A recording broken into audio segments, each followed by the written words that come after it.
approfondir un terme qu'on a survolé plusieurs fois dans nos méditations, c'est le thème de Babel. Avant d'entamer la méditation d'aujourd'hui, je vais rectifier 2-3 petites choses des erreurs que j'ai commises la dernière fois en parlant. Alors, évidemment, pour ceux qui connaissent pas l'hébreu, c'est passé comme ça. Mais si, par exemple, sur Internet, des personnes connaissant l'hébreu vont se dire, il est fou, lui, il parle de quoi? Alors déjà, Sarah, c'est pas avec un samer que ça commence, c'est par un shin.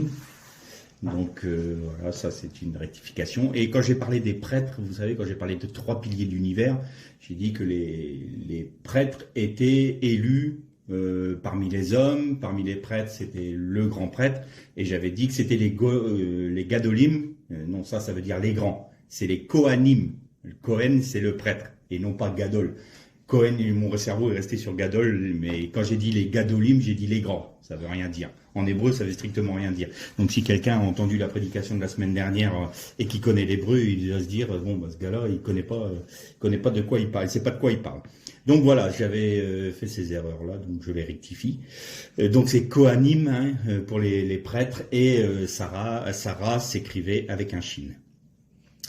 Pour entamer la méditation d'aujourd'hui, on va faire une lecture dans le livre de la Genèse, au chapitre 11, et on va commencer au verset 1. Donc Genèse chapitre 11, verset 1. Or toute la terre parlait un même langage, avec les mêmes mots.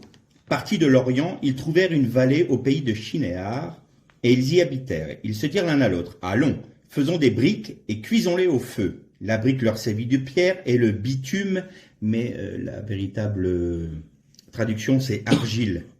Parce que là il y a des nuances dans l'hébreu qui nous permettent, parce qu'on parle du bitume avec Noach, qui a enduit la teva, l'arche, à l'intérieur et à l'extérieur, et c'est kofer. C'est bien dans le sens de pardonner, de couvrir. Et là, en traduisant le même mot, les différents termes, on galvaude une pensée qui est importante. Donc c'est bien de l'argile et non pas du bitume. Donc l'argile leur servit de mortier. Ils dirent encore, allons, bâtissons-nous une ville et une tour dont le sommet touche au ciel, et faisons-nous un nom afin que nous ne soyons pas dispersés à la surface de toute la terre. L'Éternel descendit pour voir la ville et la tour qui bâtissaient les fils des hommes. L'Éternel dit, voilà un seul peuple, ils parlent tous un même langage, et voilà ce qu'ils ont entrepris de faire. Maintenant, il n'y aurait plus d'obstacle à ce qu'ils auraient décidé de faire. Allons, descendons, et là, confondons leur langage afin qu'ils n'entendent plus le langage les uns des autres. L'Éternel les dissémina loin de là, sur toute la surface de la terre, et ils cessèrent de bâtir la ville. On arrête là notre lecture. Alors ce passage-là, tout le monde le connaît, même ceux qui ne sont pas chrétiens ou juifs ou musulmans. Tout le monde connaît la tour de Babel. Alors évidemment, dans l'imaginaire populaire, on se moque un peu de ce passage-là, comme pour Noé, une arche avec tous les animaux de la terre, une tour qui touche le ciel. On voit bien qu'ils étaient archaïques. Ça, c'est vraiment méconnaître d'une part l'hébreu, et méconnaître aussi les profondeurs que Dieu a cachées à l'intérieur de sa Torah. Bien entendu qu'il ne s'agissait pas d'une tour qui touche le ciel, une tour physique, c'est une évidence. Seulement, les hommes, à ce moment-là, étaient menés par un homme charismatique, que l'on connaît tous selon le nom de Nimrod. Et Nimrod est, dans l'eschatologie juive, une figure de l'Antichrist à venir. L'Antichrist aura une particularité qui concerne Nimrod, c'est-à-dire un charisme particulier, une aura, qui fera qu'il va séduire les peuples et va réussir à les réunir sous son règne, sous son autorité. Et il y a un autre aspect qui est figuré par le pharaon d'Égypte. Et on va faire donc le parallèle avec les deux, et on terminera notre méditation avec le texte du chapitre 18 de l'Apocalypse qui nous parle de la Grande Babylone. Nimrod en hébreu veut dire celui qui se dresse contre, ou devant quelqu'un. L'objectif de l'humanité à l'époque, comme l'objectif de l'humanité aujourd'hui, c'est de se faire un Éden à eux qui soit contrôlé par les hommes, dirigé par les hommes, et où Dieu est mis hors de sa création. Ça, c'était l'objectif. D'où l'idée de la tour. La tour, c'était, on fait un monument qui nous gardera, d'une part, des jugements de Dieu, parce que dans le souvenir, il faut savoir que le moment où les hommes ont bâti la tour de Babel, c'était grosso modo 300 ans après le déluge. Donc, 300 ans après le déluge, ils avaient quand même encore le souvenir de ce qui s'était passé il y a 300 ans. Et nous, on ne veut plus avoir de jugement de Dieu pour nous faire détruire. Donc, on va faire une tour très haute qui nous permettra d'échapper, plus haute que la plus haute montagne, ça nous permettra d'échapper au jugement de Dieu. En cela, ils rejetaient même l'alliance qu'avait fait Dieu avec Noé en disant « Plus jamais je ne détruirai l'humanité par le déluge ». Mais ils rejetaient tout ça. Mais plus encore, ce qui est surprenant, c'est qu'on se dit « Mais comment se fait-il que les hommes de l'époque pouvaient être contrôlés ou sous la domination de Nimrod sans qu'il y ait de dissension parmi eux ?» Il faut savoir que les hommes de l'époque étaient bien plus au fait que nous sur le monde spirituel et la création. Nous, on a tout perdu. On s'imagine, nos sociétés s'imaginent qu'avec nos moyens techniques et nos moyens, notre modernisme, entre guillemets, on est plus intelligent. Non, on a perdu, mais perdu énormément au niveau spirituel. La tradition juive nous dit que quand ils ont creusé les fondations de la tour, Nimrod a retrouvé le livre d'Adam. Et dans le livre d'Adam, il y avait tout. Il faut savoir qu'Adam était un être qui avait une telle dimension spirituelle qu'il connaissait tous les mondes spirituels et tous les mondes inférieurs. Il connaissait les anges, il connaissait les démons, il connaissait la signification, enfin du moins les autorités de chaque ange et de chaque démon.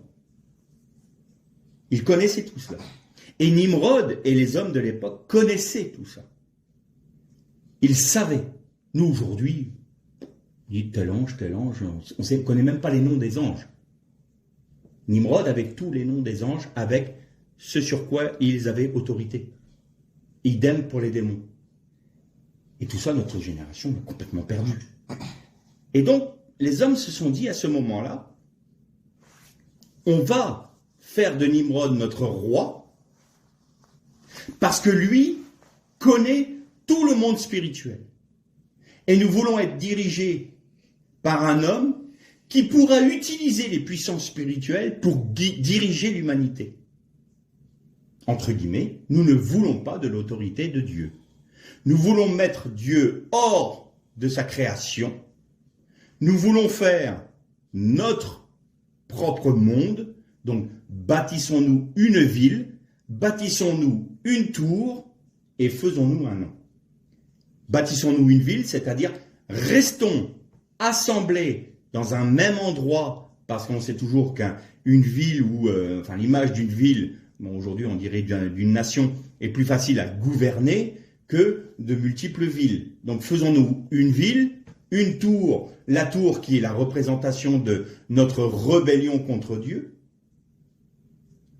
et faisons-nous un nom, c'est-à-dire on se soustrait de l'autorité de Dieu pour prendre nous-mêmes entre nos mains notre propre destinée. Donc ça, c'était les hommes de l'époque de Nimrod. Il est dit que du temps de Nimrod, de Babel, les hommes utilisaient les puissances démoniaques, faisaient appel aux démons pour se rebeller contre Dieu et pour les aider dans tout ce dont ils avaient besoin, entre guillemets. Donc pour les maladies, pour les récoltes, pour toutes ces choses-là, ils faisaient appel à des puissances démoniaques, des puissances angéliques, pour pouvoir subvenir à leurs besoins. Donc, j'ai envie de dire qu'à l'époque, comme ils étaient unis, tous les moyens techniques qui étaient mis en œuvre réussissaient. Ils étaient confrontés à un problème, ils trouvaient tout de suite, par les puissances occultes, la solution hors de Dieu. Donc, on va prendre un exemple qui va nous parler de manière criante. Si on paraphrase et si on remet à l'ordre du jour, ils tombaient sur le coronavirus, ils avaient le vaccin tout de suite. C'était réglé, mais un vaccin efficace, hein. Pas celui, pas les quelques millilitres d'eau salée qu'on nous met, puisque visiblement il ne fonctionne pas très bien. Et tout ça pourquoi? Parce qu'ils étaient unis. Parce que c'était une unité, et l'unité apporte toujours la bénédiction. Donc Dieu ne peut pas détruire quelque chose qui est uni. Et ça, les hommes le savaient. Et Nimrod le savait. Tant que nous resterons unis, nous aurons de la force, nous aurons une puissance, parce que c'est la loi, c'est une loi spirituelle. Ça, nous, aujourd'hui, on l'a complètement perdu. C'est pas... Ah non, il faut désunir. Rester unis. Et c'est la raison pour laquelle les hommes disent, de peur que nous soyons dispersés sur toute la surface de la terre. Parce que si ça arrive, alors nous perdrons notre puissance spirituelle. Alors nous serons soumis aux événements. La nature pourra venir contre nous. Dieu pourra utiliser la nature pour nous reprendre, pour nous châtier. Restons unis, faisons notre propre destinée, et en faisant cela, les puissances angéliques que nous allons invoquer vont pouvoir nous donner des solutions à nos problèmes que nous rencontrons, mais on ne veut surtout pas de Dieu. Donc voilà ce qu'était Babel à l'époque. Et c'est la raison pour laquelle Dieu descend et dit, qu'est-ce qu'ils font? Comme si Dieu ne savait pas ce qu'il faisait. Et alors ça donne l'impression que Dieu est impuissant, on dit, ah mince, ils vont arriver à leur fin. Ah, il faut que je réagisse parce que... Non, Dieu savait très bien. Un jour, Babel sera achevé. Vous avez vu que la ville et la tour sont restés inachevés parce qu'ils ont été dispersés. Donc Dieu a confondu les langages pour qu'ils ne puissent plus continuer à avoir des moyens occultes qui règlent tous les problèmes qu'un homme peut trouver. Bien sûr, ils ne trouvaient pas le problème à leur salut. Hein. Là, c'était vraiment les hommes hors de la présence de Dieu, qui ne voulaient pas de Dieu. Mais pour le temps sur la terre, ce qu'ils voulaient, c'était subvenir à leurs besoins, faire leur propre monde, faire leur propre société sans Dieu, et avec des moyens occultes. Et on nous dit toujours qu'il faut qu'il y ait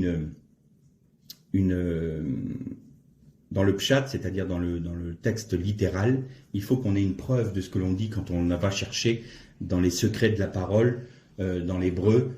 Il faut qu'on trouve une pensée, il faut qu'elle se réalise, il faut qu'elle soit corroborée par le texte original, du moins par le texte écrit.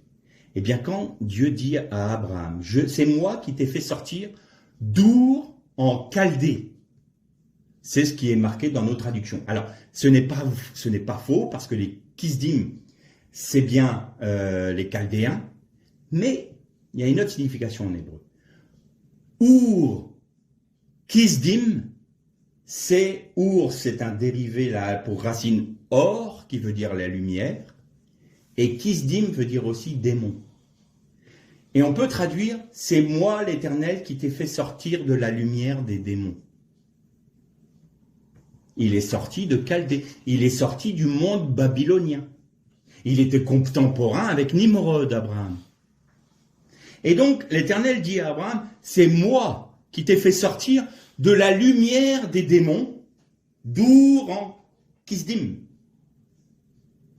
Et donc, on comprend mieux pourquoi Abraham, tout d'un coup, s'est mis à trouver le Dieu unique. Pourquoi? Parce que Babylone vient de l'acadien Babilim, qui veut dire la porte des dieux. Bien sûr, la porte des dieux, pourquoi? Parce qu'ils sacrifiaient à des démons pour avoir une autorité, pour pouvoir subvenir à leurs besoins. Donc l'humanité de l'époque était une humanité pleinement idolâtre, qui sacrifiait aux démons.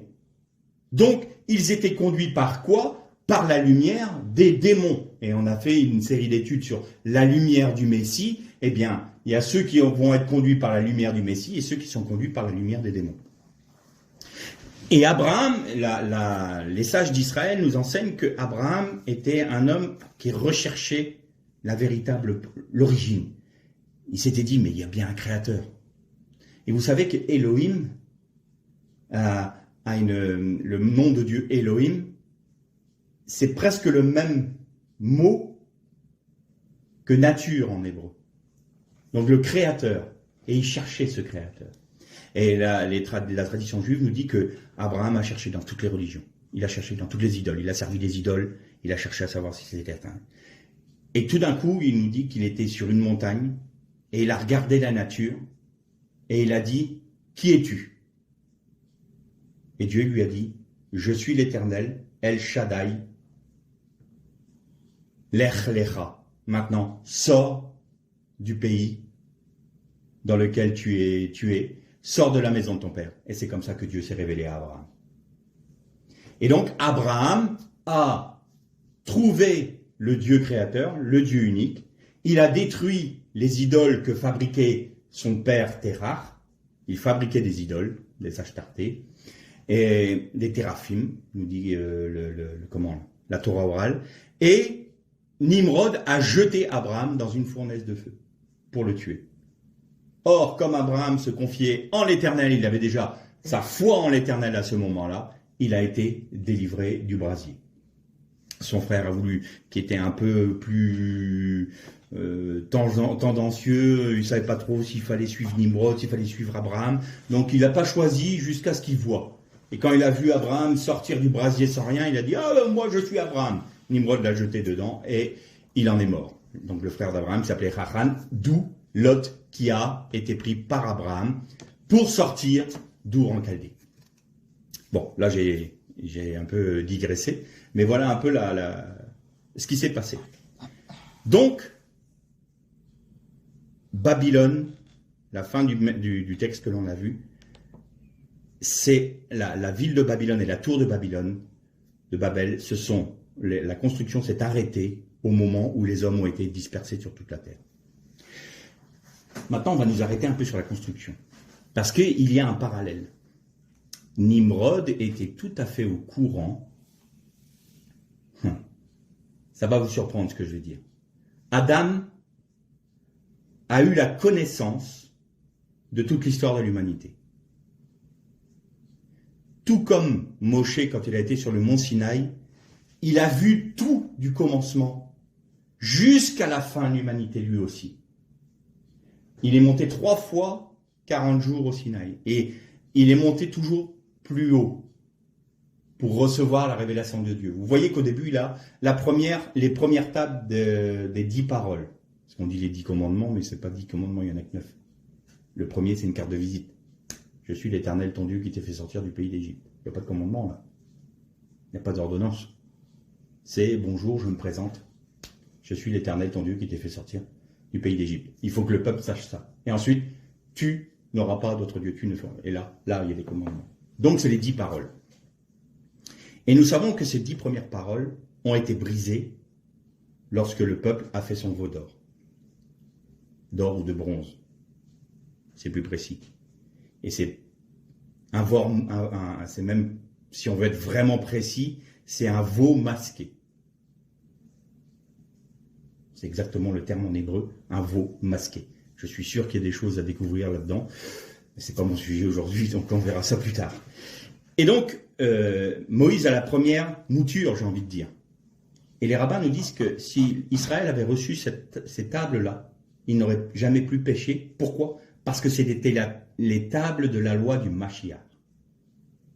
Et quelques temps après, quand Jésus est né, et que Jésus a annoncé sur la montagne, pendant son sermon sur la montagne, il disait, vous avez entendu dire, mais moi je vous dis. Et là, il ramenait les premières tables de la loi en Israël. C'est-à-dire que là, Jésus, le Messie, apportait la Torah du Messie. Moïse remonte avec d'autres tables qu'il avait taillées lui-même, et Dieu a écrit une deuxième mouture des lois, qui est légèrement différente. Et ensuite, donc, il monte en révélation et il va encore plus loin parce que Dieu lui dit, voilà, maintenant tu apportes tes tables et moi je vais écrire dessus. Et je vais te donner d'autres commandements. Et il y a une plus grande révélation dans la Torah. Et la troisième fois, quand il y va, là, il est dans les cieux. Là, il est arrivé dans les malim d'en haut. Et il voit le sanctuaire céleste.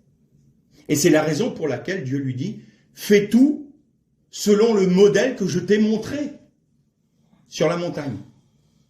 Donc là, Moïse est monté de révélation en révélation, il a été de plus en plus haut. Donc Moïse, à ce moment-là, il a vu toute l'histoire de l'humanité. Et Adam, lui, avait vu toute l'histoire de l'humanité. Et il l'avait écrit. Voici les engendrements d'Adam, les Toldot. Le Sefer Toldot à Adam. Et là, nous savons que Adam a écrit les généalogies et les engendrements de l'humanité. Et Nimrod était au courant. Et Nimrod savait très bien qu'un jour, il y aurait une ville aussi. Il y aurait une tour aussi. Et il y aurait un Messie. Et Nimrod a dit ça, je ne le veux pas. Je veux que la ville, ce soit nous qui la bâtissions les hommes. Je veux que la tour, ce soit nous qui la bâtissions. Et je veux que nous soyons notre propre Messie. Donc lui-même. Et voilà comment a commencé à se construire Babel. Et Babel a été construite dans la vallée de Shinéar, nous est-il dit. Et Shinéar, ça veut dire secouer en hébreu. Et pourquoi secouer? Parce qu'il n'y a pas de fondement. C'est une vallée luxuriante. Hein. C'était magnifique. Il nous est dit, c'était comme un jardin. En fait, ils avaient trouvé leur Éden à eux. Sauf qu'il n'y avait pas de pierre, c'était limoneux. Et les rabbins nous disent, ils ne pouvaient pas trouver de pierre pour faire leur tour. Ils ne pouvaient pas trouver de pierre pour faire leur ville. Qu'est-ce qu'ils ont fait? Ils ont fait des briques. Donc, c'est les hommes qui ont façonné leur propre pierre. Et ils ont pris de l'argile, pas du bitume, de l'argile. L'argile, ça vous dit rien? Quatrième Empire, les orteils à moitié en fer, à moitié argile, c'est friable. C'est-à-dire que c'est une œuvre qui est faite par la pensée des hommes, qui est faite par la main des hommes, et qui est faite sur la base de l'intelligence de l'homme. Dieu y est mis de côté. Et vous noterez tout le temps dans la Torah que quand Dieu demande à ce qu'on lui bâtisse un autel, il est dit, tu te feras un autel de pierre non taillée. Il ne doit pas y avoir d'outil de fer qui frappe la pierre, parce qu'autrement tu la profanerais. Et on va comprendre pourquoi c'est important l'outil de fer. Et là, donc, l'humanité, hors de Dieu, veut toujours se bâtir des briques, se faire des briques, pour bâtir ses propres monuments et sa propre pensée. Faisons des briques, cuisons-les par le feu, et l'argile leur servit de mortier. Et ils bâtirent. J'ai dit tout à l'heure qu'il y avait un parallèle entre Nimrod et Pharaon. Qu'est-ce que Pharaon demandait de faire au peuple d'Israël? Des briques. Des briques. Il fallait qu'Israël fasse des briques. Pour Pharaon. Parce que Pharaon et Nimrod, c'est pareil. Nimrod, il les a amenés par la séduction. Regardez la connaissance que j'ai. Regardez la puissance spirituelle que j'ai. Vous devez me suivre. Pourquoi? Parce que moi, j'ai la connaissance spirituelle. Je peux faire des prodiges pour vous. Je peux faire des miracles pour vous. Toute ressemblance avec le livre de l'Apocalypse ne serait que pure coïncidence. Et Pharaon, lui, c'est le roi de Misraïm. Misraïm, ça veut dire resserré, restreint, qui contraint, qui enserre. On est enfermé dans Misraïm. Et là, c'est l'autre aspect de l'Antichrist. C'est-à-dire que maintenant, vous devez faire des briques. Je vous ordonne de faire des briques.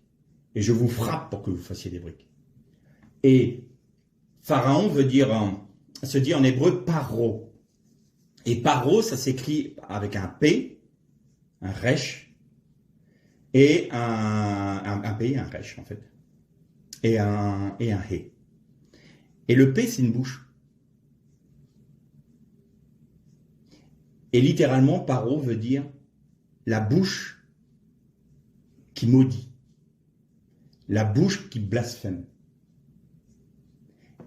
Toute ressemblance avec des textes de l'Apocalypse ne serait que fortuite. Vous avez vu que l'Antichrist aura une bouche remplie de blasphème. Et Nimrod a le côté qu'est-ce qu'il est puissant, qu'est-ce qu'il est grand, qu'est-ce qu'il est beau. On peut se prosterner devant la bête, on peut se prosterner devant Nimrod. Et les villes sont toujours considérées comme du moins Jérusalem est considérée comme l'épouse. Dans l'avant-dernier chapitre de l'Apocalypse, il est dit « Et voici l'épouse de l'agneau qui s'est parée pour son époux, la nouvelle Jérusalem qui descend. » Eh bien, Babylone, c'était l'épouse de l'Antichrist. C'est-à-dire que ce qu'il faisait là, d'ores et déjà, prophétiquement, c'était de se créer une épouse. Et on retrouve cette épouse adultère, cette épouse infidèle, une prostituée. On retrouve cela dans l'Apocalypse, la prostituée. Donc vous retrouvez tous ces éléments-là dans le livre de l'Apocalypse. Pourquoi? Parce que rien ne change. L'humanité est toujours dans cette pensée de vouloir créer un système hors de Dieu et veut imiter, puisque qui inspire les hommes, si ce n'est Satan, qui lui veut être adoré à la place de Dieu. Satan n'a jamais rien créé. Il ne peut pas créer. C'est une créature lui-même. Par contre, il peut imiter. Et c'est un grand imitateur. Et donc, il veut imiter Dieu. Dieu a demandé à ce que Jérusalem soit la ville sainte. Alors regardez, une ville, Babylone. Une ville, Jérusalem. Une tour, la tour de Babel. Une tour, Jérusalem, une tour, et oui, le Beth Amikdash, le temple, c'était la tour de Jérusalem. C'était le bâtiment, le temple le plus haut de l'Antiquité, le plus grand, le plus majestueux, le temple. Et il fallait un Messie, Nimrod, l'Antichrist, et le Messie, Jésus, que nous connaissons aujourd'hui. Donc vous voyez l'imitation là. Sauf que, faire des pierres, c'est une malédiction.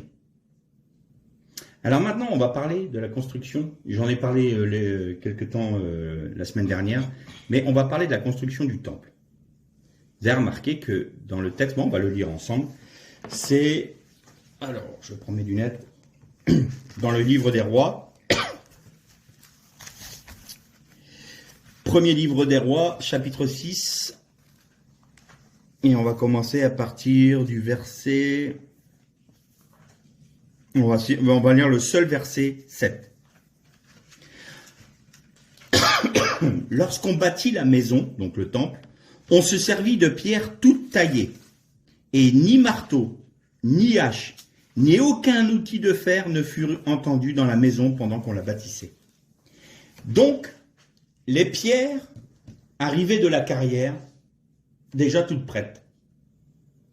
Mais il ne devait pas y avoir d'outils de fer pour construire le temple. Et ce qui est intéressant de noter, c'est que quand vous lisez pendant sa construction, c'est le mot Beitanoru. Et Beitanoru en hébreu a une notion de dire construit dans sa compréhension, selon sa propre compréhension. C'est quand même étrange. Et c'est là où je vous disais qu'il y avait cette notion où le temple était fait comme s'il se faisait lui-même. Vous arrivez, vous prenez des pierres dans la carrière, et hop, elles arrivent tout de suite. Vous pouvez monter le temple. Bâtir le temple. Et pourquoi pas d'outils de fer? Parce que le fer est toujours un métal qui servait à faire les armes. Et le fer est associé à un élément qui réduit la vie. Il raccourcit la vie. Alors que le temple et l'autel de Dieu est toujours synonyme de vie, d'apporter la vie. Et donc il ne fallait pas profaner ni un autel en taillant les pierres, ni en construisant le temple, en ayant des outils de métal, de fer, qui était, lui, associé à la guerre et le fait d'ôter la vie. C'est la raison pour laquelle il ne fallait pas qu'un outil de fer soit sur les pierres. Mais on retrouve cette même pensée d'autoconstruction, j'ai envie de dire, avec la Ménorah. On en a parlé la semaine dernière, où il est dit que tu prendras un bloc d'or et tu le martelleras jusqu'à en faire sortir un candélabre. Et il y a quand Salomon, donc je survole ça parce qu'on en a parlé la semaine dernière, vous savez que Salomon a demandé la sagesse plutôt que la gloire, la renommée et la puissance, et donc Dieu lui a donné non seulement la sagesse, la plus grande des sagesses de tous les temps, mais en plus, il lui a donné la gloire, la renommée et la richesse. La sagesse, Shlomo en hébreu, c'est exactement les mêmes lettres que Shlema, et Shlema veut dire plénitude. Salomon, en demandant la sagesse à Dieu, a fait descendre la plénitude de la gloire de Dieu sur Israël. Et donc les hommes qui ont bâti le Beth Amikdash, le temple de Salomon, étaient remplis, eux, de l'Esprit de Dieu, pour construire le temple avec l'Esprit de Dieu. Et donc c'est l'Esprit de Dieu qui a bâti le temple en utilisant les hommes. Vous voyez la différence entre la construction des briques, faisons-nous des briques, cuisons-les par le feu, et ensuite bâtissons-nous une tour. Et là, c'est dit, non, tu vas dans la carrière, tu prends des pierres qui sont taillées par les ouvriers de la carrière, sans fer. Alors, comment ça s'est fait? C'est là que les rabbins disent, ça a dû se faire miraculeusement, parce que sans outils, comment voulez-vous qu'on taille des pierres? Quoi qu'il en soit, les pierres étaient taillées dans la carrière. Elles arrivaient au top, au lieu du chantier, et elles étaient posées directement. Donc, là, il y a une grande différence entre faire des briques et pas les construire avec de l'argile, c'était que de la pierre. C'était ce qu'on appelle poser un mur en pierre sèche. Il n'y a pas de mortier. Ça s'emboîte, c'est parfaitement bien équilibré, bien taillé, de manière à ce que les pierres s'emboîtent les unes dans les autres. Et c'est magnifique, en fait, quand vous voyez les fondations du temple. Vous dites, mais incroyable. C'est incroyable. Bien que les fondations soient du deuxième temple, mais on retrouve quand même des vestiges dans les souterrains. Et quand vous regardez les pierres qui sont énormes et quand vous voyez les joints, je me dis, ouf, les bâtisseurs de l'époque, ils étaient des génies à côté de ce que nous, on est capable de faire aujourd'hui. Hein. On n'est même plus capable de faire ça. Donc cette différence, elle est là. Il n'y a pas de mortier, il n'y a pas d'argile et il n'y a pas de briques. Et donc, pour la Ménorah, il est dit qu'il fallait qu'il y ait des hommes remplis de sagesse. Sagesse, c'est Chochma en hébreu. Et vous la retrouvez, cette notion de sagesse, dans les 10 attributs de l'Éternel. Vous avez la Bina et la Chochma. La Bina, c'est l'intelligence. Et la sagesse, c'est la Chochma. C'est deux, on appelle ça les sphères, des 10 sphères des attributs de Dieu pour créer le monde. Et donc, c'est les deux éléments, c'est les deux séphirotes les plus hautes qui soient. La sagesse de Dieu et l'intelligence de Dieu. Et donc, c'est ce qui a été utilisé pour faire le temple et pour faire la Ménorah. La sagesse, la Chochma. Et pourquoi la Bina? Simplement parce que bâtir, c'est Bana. Et Bana, vous avez un Beit, un Nun et un He en lettres hébraïques. Eh bien, vous rajoutez un Yod et vous avez Bina. Et qu'est-ce que c'est le Yod? Le Yod, c'est une paume de main. C'est une main. C'est le symbole protosinaïque de l'hébreu. Et donc, ça veut dire quoi? Ça veut dire que les hommes ont accepté que la main de Dieu soit sur eux pour bâtir le temple de Jérusalem. Et donc, ils étaient animés par la Bina, par l'intelligence de Dieu. Et c'est la raison pour laquelle ils pouvaient bâtir le temple sans outillage. Donc, voyez la différence entre des hommes qui veulent bâtir eux-mêmes leur propre religion, j'ai envie de dire, et quand c'est l'Éternel qui bâtit ce qu'il veut faire, son œuvre sur la terre. Donc, vous avez deux postérités. Une postérité de ceux qui vont vouloir suivre la postérité de Caïn, qui sont manifestés avec Nimrod, Babel en faisant des briques. Et il y a ceux qui vont accepter de faire des autels non taillés, c'est-à-dire que la pensée de l'homme ne va pas imaginer comment la pierre doit être faite. Et ce n'est pas un outil qui sert à la guerre qui va tailler la pierre dans l'œuvre de Dieu. C'est-à-dire, ça va très loin. Ça veut dire que tous ceux qui ont mis à mort des gens au nom de Dieu sont condamnés rien que dans ce texte-là. Parce que le fer ne doit pas être utilisé dans l'œuvre de Dieu. Ce qui réduit la vie ne doit pas être utilisé dans l'œuvre de Dieu. Puisque l'œuvre de Dieu est une œuvre de vie. Donc tuer au nom de Dieu, c'est tailler les pierres avec du fer. C'est tailler les pierres de l'autel avec des outils de fer pour réduire la vie de l'œuvre de Dieu. C'est profaner l'œuvre de Dieu. C'est ça que ça veut dire. Vous allez me dire, mais attendez, il y a eu des moments, Dieu a demandé à ce qu'on juge et qu'on tue des personnes qui ont péché. Oui, selon un tribunal. Donc c'est la loi noaïde. Celui qui verse le sang de l'homme, par l'homme, son sang sera versé. C'est la loi que Dieu met. C'est Dieu qui juge, c'est-à-dire que l'homme ne fait que exécuter un ordre qui vient de Dieu. Parce que Dieu est juste. C'est Dieu qui condamne. C'est l'homme qui exécute. Vous voyez la différence? C'est pas l'homme qui prend autorité pour dire « T'inquiète pas Seigneur, pour toi je vais tuer. » Non. Non, tu profanes mon œuvre. Vous voyez la différence? C'est l'homme qui dit, c'est Dieu qui dit à l'homme, celui qui fera telle chose abominable sera mis à mort. C'est Dieu qui prononce le jugement. C'est l'homme qui exécute, mais le jugement ne vient pas de l'homme. D'accord? Voilà la différence. Et Dieu est souverain. Dieu fait ce qui est juste. Et c'est pas à nous de juger de ses jugements, j'ai envie de dire. On n'est pas là pour ça. Dieu choisit, c'est lui qui fait. Quand le peuple d'Israël a péché, quand le peuple d'Israël s'est détourné de Dieu et a lui-même offert des sacrifices aux idoles, qu'est-ce qui s'est passé?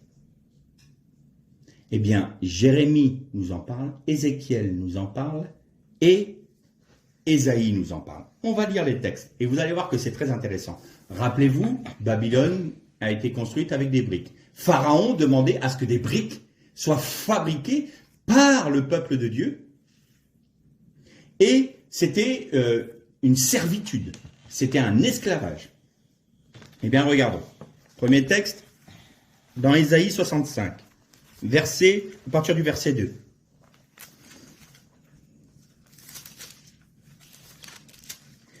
L'Éternel dit, « J'ai tendu mes mains sur tout le jour vers un peuple rétif, qui marche dans une voie mauvaise, au gré de ses pensées. » Ésaïe 65. Je vois qu'Élisabeth... Tu vois où c'est? À partir du verset 2. « J'ai tendu mes mains tout le jour vers un peuple rétif, qui marche dans une voie mauvaise, au gré de ses propres pensées. Vers un peuple qui ne cesse de m'irriter en face, sacrifiant dans les jardins. » Donc il sacrifie aux idoles. Et notez ça.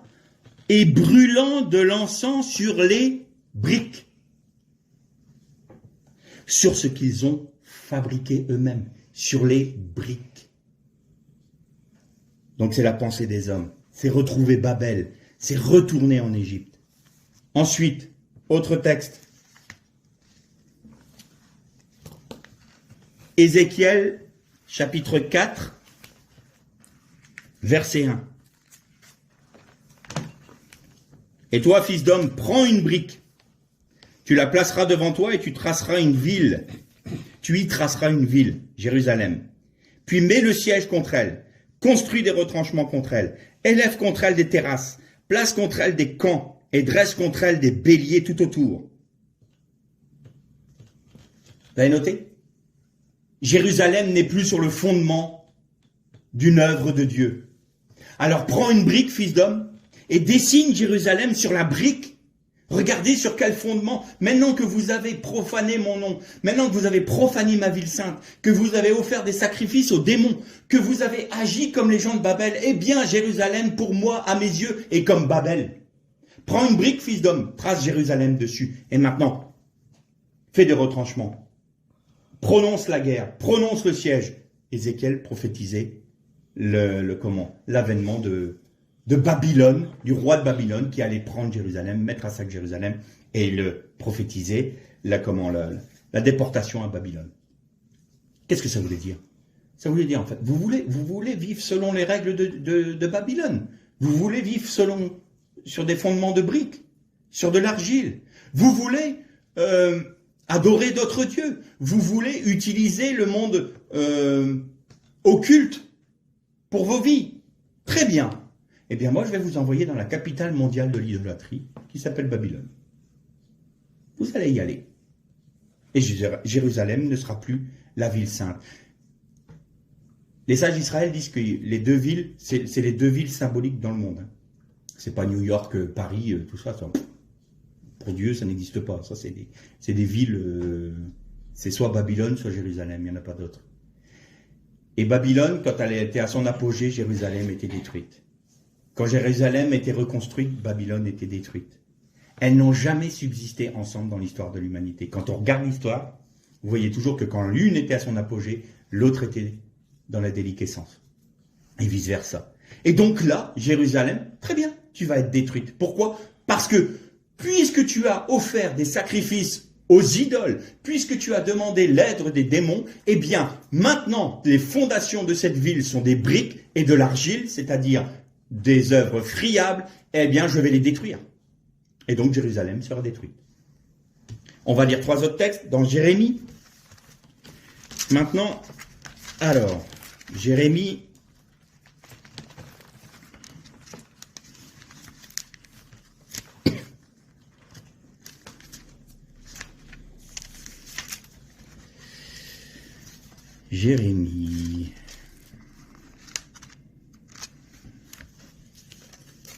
Alors, Jérémie 43, on va lire à partir du verset 7, 43. Ils allèrent au pays d'Égypte, car ils n'écoutèrent pas la voix de l'Éternel, et ils arrivèrent à Tarphanès. Ils allèrent en Égypte. Vous voyez, c'est comme aller à Babylone. La parole de l'Éternel fut adressée à Jérémie à Tarphanès en ces mots. Prends en main de grandes pierres et dissimule-les sous les yeux des hommes de Juda dans l'argile de la terrasse en briques qui est à l'entrée du palais du Pharaon à Tarphanès. Vous avez noté? Prends de grandes pierres. Prends des pierres qui symbolisent les fondations de Jérusalem, la construction de Jérusalem. Et tu les enterres sous quoi? Dans de l'argile, du parvis en briques. Du parvis en briques. Là encore, puisque vous avez voulu adorer des démons, eh bien maintenant, vous allez y retourner.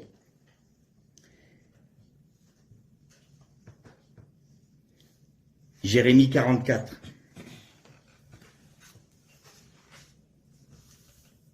Verset 1, parce que là on va aborder un autre thème. Parole qui fut adressée à Jérémie sur tous les Juifs habitant au pays d'Égypte, habitant à Migdol, Tarphanès et Nord, pays de Patros, en ces mots. Ainsi parle l'Éternel des armées, le Dieu d'Israël. Vous avez vu tout le malheur que j'ai fait venir sur Jérusalem et sur toutes les villes de Juda. Voici qu'elles ne seront plus aujourd'hui que ruines, et il n'y aura plus d'habitants. Voilà, ce que fait que quand le peuple de Dieu devient idolâtre, il est ramené à Babylone. Et donc les captifs de Babylone, et je vais terminer par cela, il nous est conté à travers Néhémie la servitude qu'il y avait en Babylonie à l'époque. Et dans le psaume 139 de mémoire, mais là je suis plus très certain, il est dit comme ça, nous pleurions au bord du fleuve de Babylone, et nous avions suspendu nos harpes au sol, parce que Jérusalem était détruite par le feu. Et les fils du pays venaient nous voir et disaient, chantez pour nous des cantiques de Sion, réjouissez vos cœurs, chantez pour nous des cantiques de Sion. C'est très intéressant ce texte. Pourquoi ? Parce que dans le peuple d'Israël de l'époque, il y en avait certains, ils s'étaient installés à Babylone. Ça ne posait pas de problème de chanter des cantiques.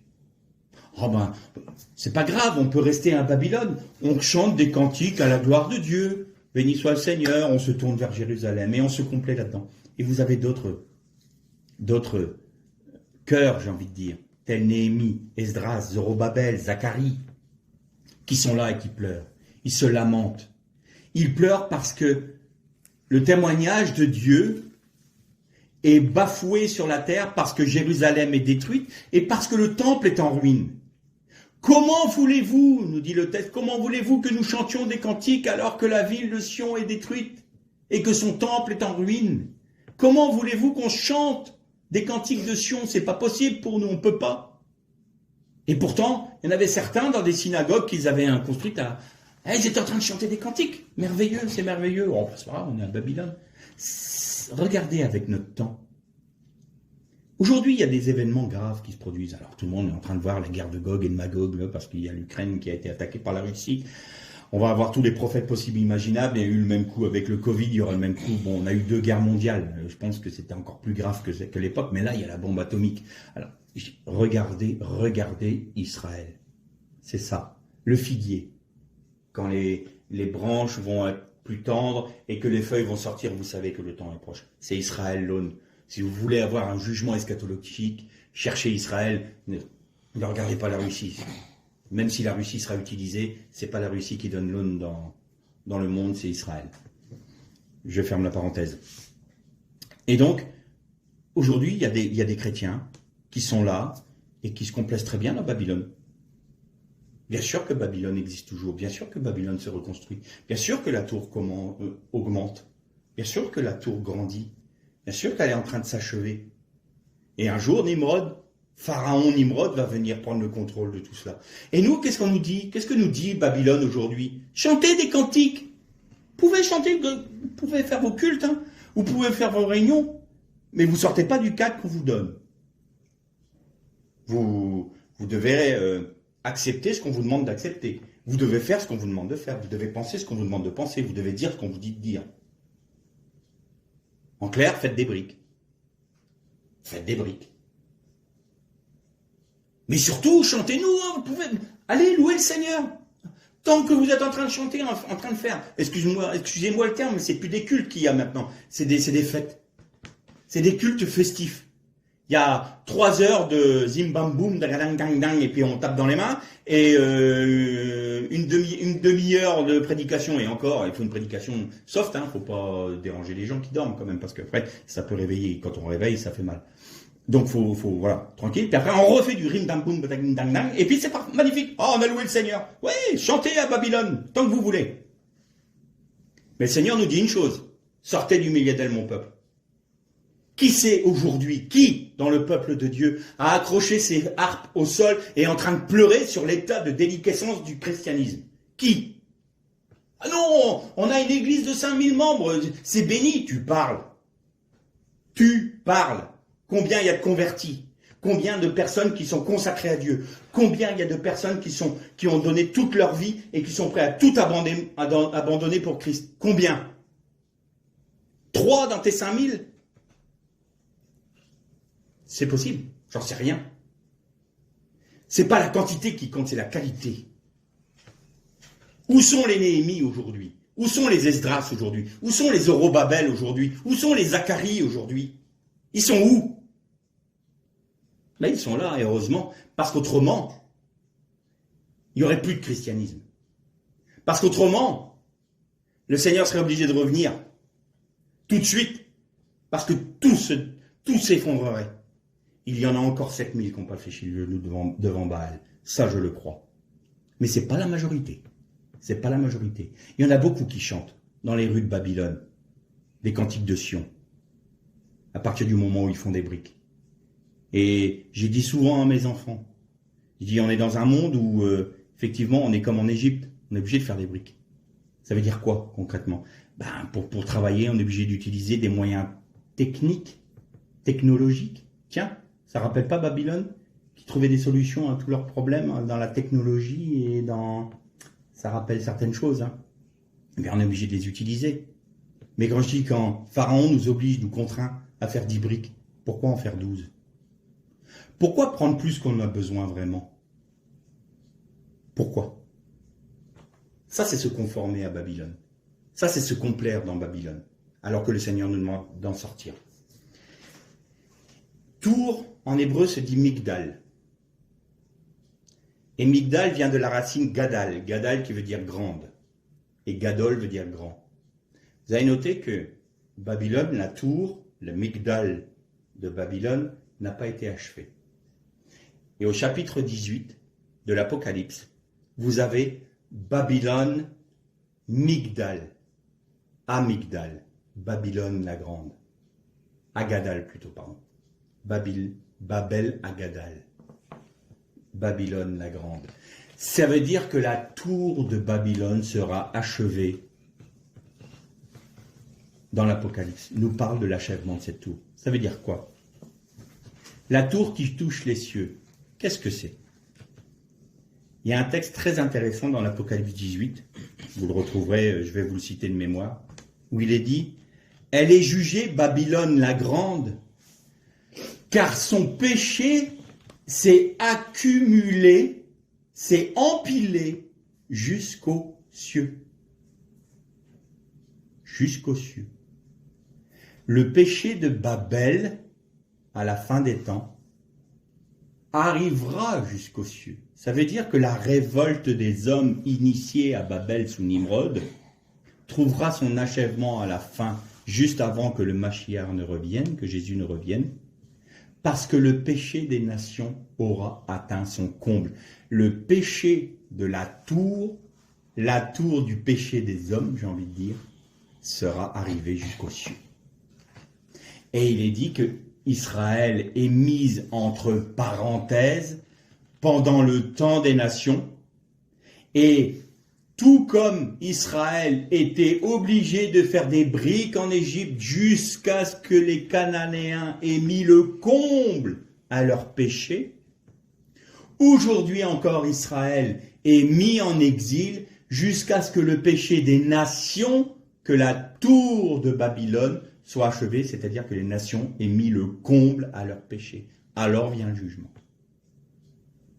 Pendant ce temps-là, Israël, tout comme ceux parmi les nations qui sont rattachés à Israël en Jésus-Christ, sont enfermés comme à Misraïm, comme en Égypte, et ils sont obligés de faire des briques parce qu'il faut bien vivre dans ce monde-là, on est bien obligé d'utiliser de l'argent.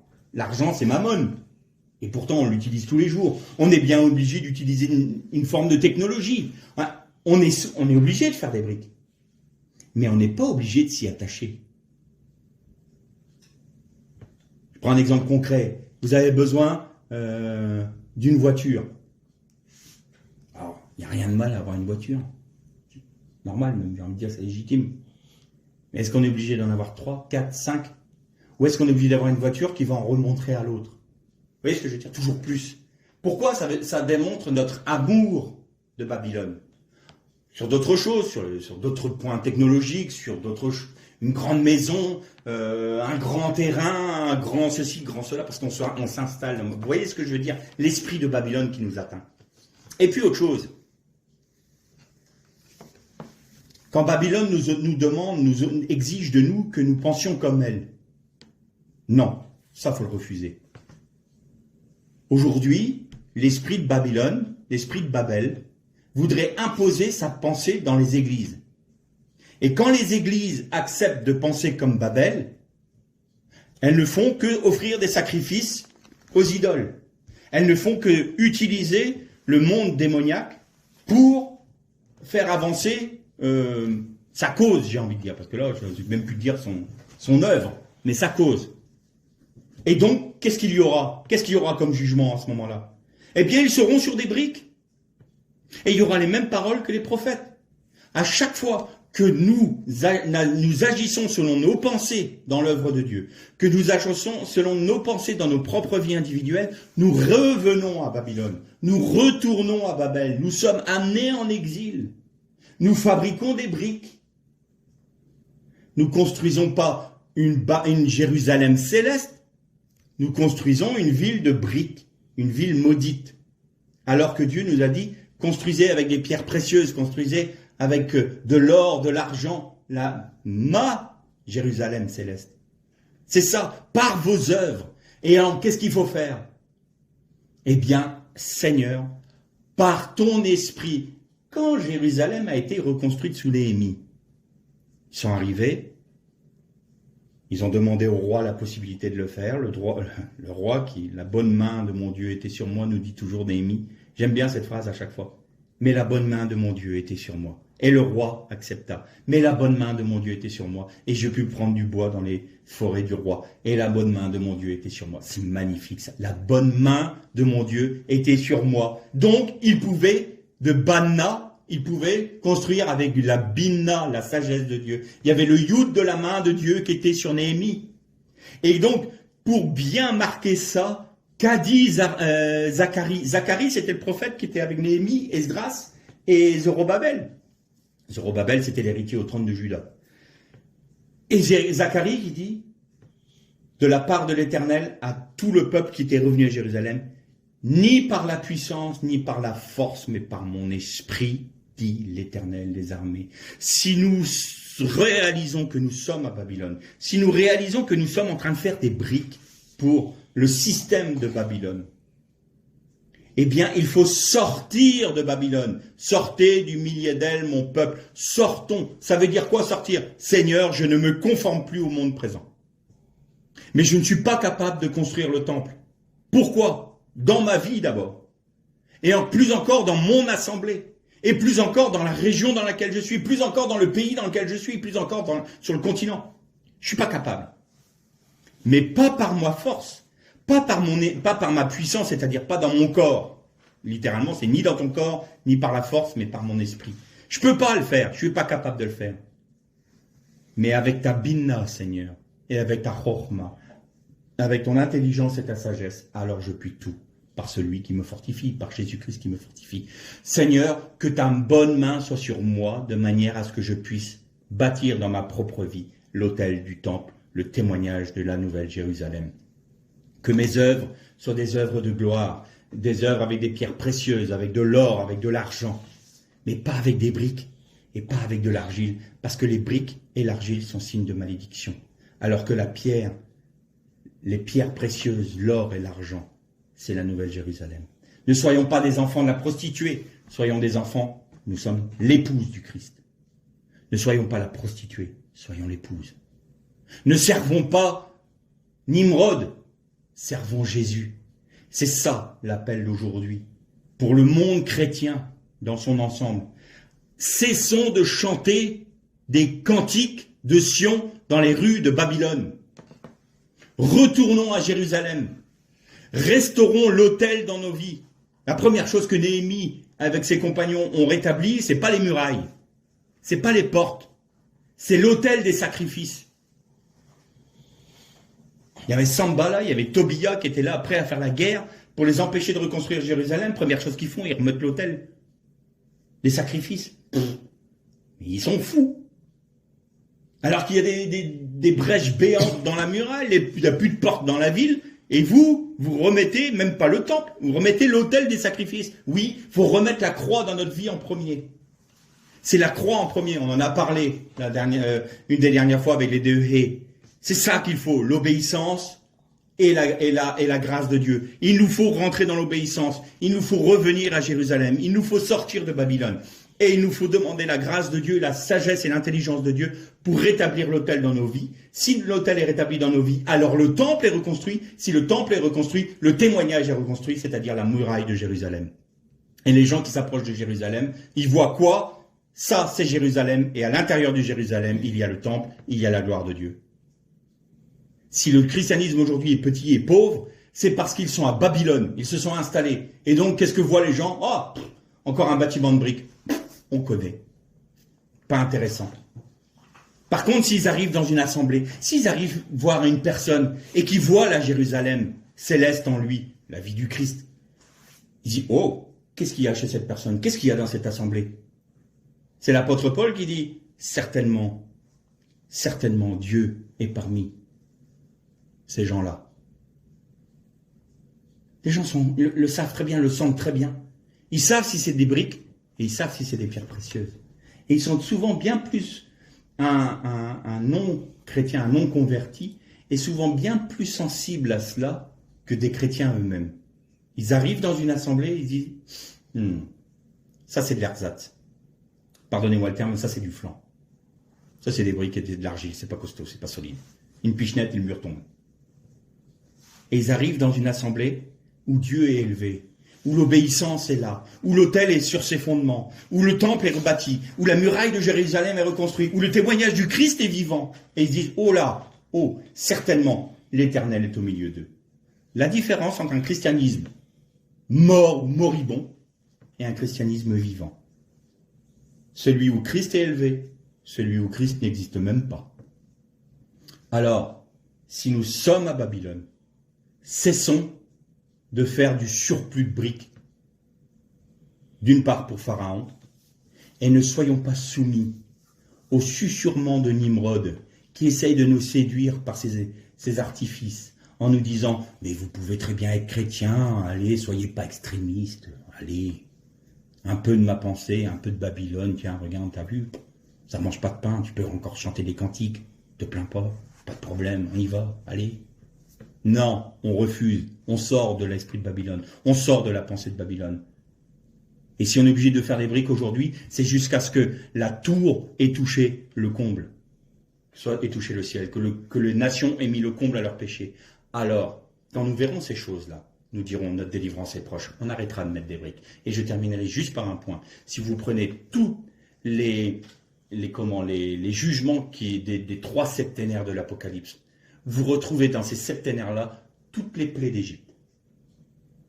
L'exode qui a été fait à bras étendus par l'Éternel pour sortir Israël de l'Égypte se reproduira au temps de la fin pour tout le peuple de Dieu. Israël, l'Israël physique et l'Israël spirituel, celui qui aura été rattaché à Israël. Il y aura un deuxième exode. Et ça, les sages d'Israël nous le disent. Quand il va y avoir la grande délivrance, ils appellent ça la grande délivrance, le Seigneur va faire un deuxième exode. Il va juger Pharaon Nimrod par les mêmes prodiges. Et il sortira son peuple de tout cela. Et il régnera sur son peuple. Vous avez vu qu'Israël devait laisser le Seigneur régner sur elle? Eh bien là, ça sera le cas. Parce que le Messie reviendra. Et il régnera sur Israël et sur le monde entier. Alors, dans ce laps de temps-là, où nous sommes, nous, en Égypte, c'est vrai, on est en Égypte, eh bien, faisons le nombre de briques que l'on est obligé de faire, j'ai envie de dire. Utilisons le système parce qu'on n'a pas le choix. Mais soyons conscients que nous ne sommes pas de ce monde. Vous êtes dans le monde, disait Jésus, mais vous n'êtes pas du monde. Il y a une grande différence entre aimer le monde. Le Seigneur nous délivrera toujours de notre ennemi. Si la pensée du monde est un ennemi pour Dieu, Dieu va nous en délivrer. Dieu va nous délivrer de ça. Mais si nous faisons du monde notre ami, Dieu n'a pas du tout l'intention de nous délivrer de nos amis. On ne sera pas délivré. Parce qu'on aura fait du monde notre ami. Alors, que la pensée du monde, que la pensée de Nimrod, que la pensée de Babel, que la pensée d'Égypte soit notre ennemi. Je n'ai pas dit les hommes, hein, je dis la pensée. J'ai dit ce monde-là, c'est notre ennemi. On n'est pas de ce monde-là. On est du royaume des cieux. Et alors, si on cherche premièrement le royaume et la justice de Dieu, le Seigneur va nous bénir dans ces temps-là. Il va nous garder. Et il va apaiser nos cœurs dans ce temps d'exil que nous vivons avec Israël, dans ce temps de souffrance et d'esclavage que nous vivons aujourd'hui. Mais c'est pour être délivrés, parce que nous allons être délivrés. Levez les yeux quand vous verrez ces choses arriver, car votre délivrance est proche. Voilà ce que nous dit Seigneur. Alors arrêtons de gémir parce qu'il y a la guerre en Ukraine. C'est terrible pour les Ukrainiens. Je prie pour nos frères qui sont là-bas, pour ce peuple qui se fait détruire. Mais je prie aussi pour les Russes. Parce qu'ils n'ont rien demandé. C'est les dirigeants qui choisissent. Allez, on va faire ci, on va faire ça, comme ça. Mais les peuples souffrent pendant ce temps-là. Je trouve aberrant que on s'en prenne à tout le peuple russe comme on le fait là aujourd'hui. Ça n'a pas de sens. Ça n'a pas de sens. Tout ça, c'est des réactions. Tout ça, c'est Babylone. Tout ça, c'est l'esprit du monde. Ne soyons pas embrigadés dans toutes ces choses-là. Prions pour l'Ukraine. Prions pour la Russie. Prions pour notre monde. Prions pour notre nation. Parce qu'elle en a grandement besoin. Et soyons des êtres de lumière. Ne soyons pas, comment dire, des gens qui sommes installés à Our, Kasdim, qui marchons sous la lumière des démons. Mais soyons des êtres de lumière comme dont on a parlé la semaine dernière. C'est-à-dire que nous soyons l'huile sainte qui illumine la menorah des enfants de la lumière. Que le Seigneur vous bénisse.